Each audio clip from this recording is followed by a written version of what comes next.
container dot node red container dot name. As you can see, that outputs node red.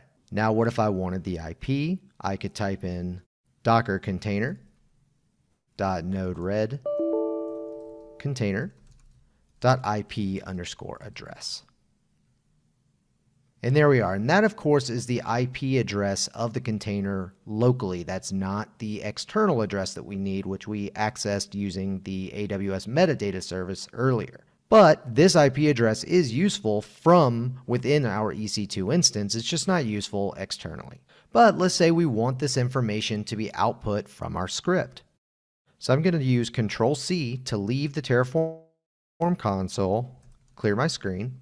Then I'm going to click this here to get our script back. And what we want to do is we want to use an output value. Now within the docs, as you can see, docs configuration outputs.html, I'll display that link, of course, larger and provide it within the course. You can see how to display that.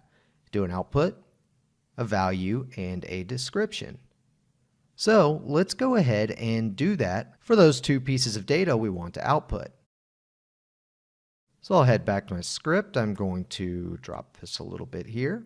Let's go ahead and add output IP address, just like so. Then we'll open a brace, and of course that is matched with the closing brace.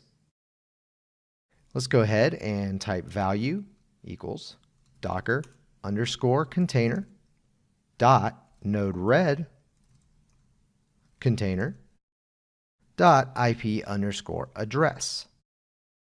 And again, we're referencing that resource here, docker container dot node red container, and then we're just accessing an attribute IP address afterwards.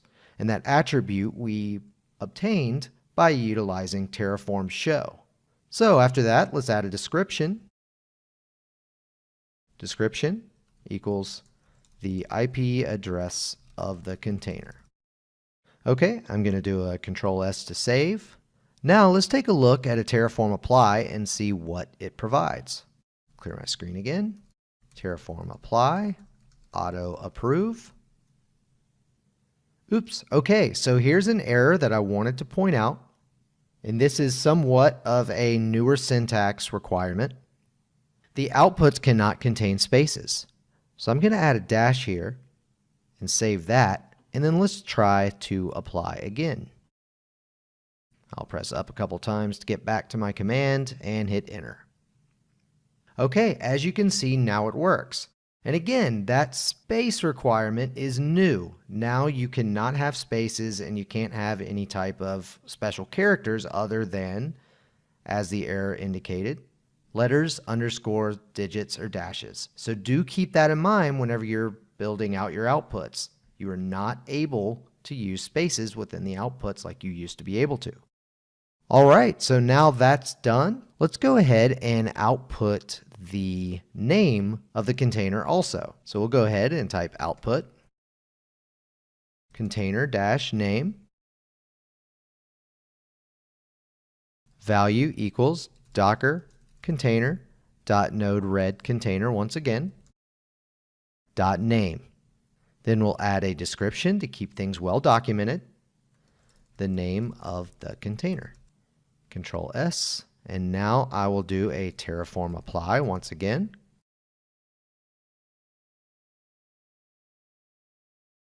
And there we are. Now we have the container name equals node red, just like so. So I'll go ahead and clear my screen. Now there's one other way to view the outputs, and that's to go ahead and just type Terraform output, just like so. So you don't have to apply every time that you do this. All you need to do is type Terraform output, and that will provide the output. But of course, if you have not applied yet, these outputs will not exist until the state file is populated. All right, so that's all for this lesson. Come on back to the next one as we continue the course.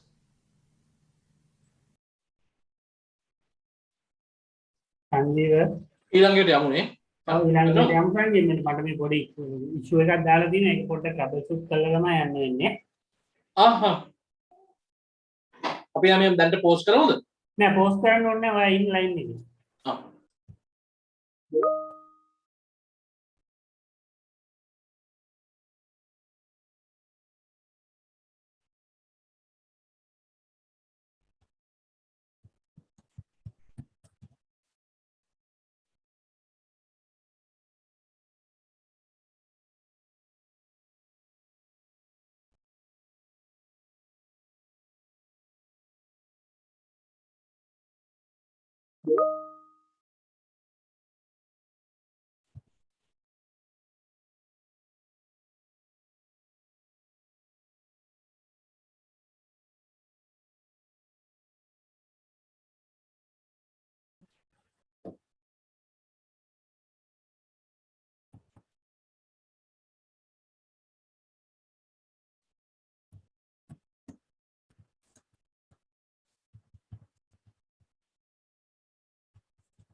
Sanjeewa ඔය මේ මසන් මේ අපි පොඩ්ඩක් teams එකට join වෙමු පොඩ්ඩකට පොඩි වෙලාවකට විනාඩි 5කට 10කට හරි හරි හරි ඔය ටීම්ස් එකකින් එනවද මම ටීම්ස් එකකින්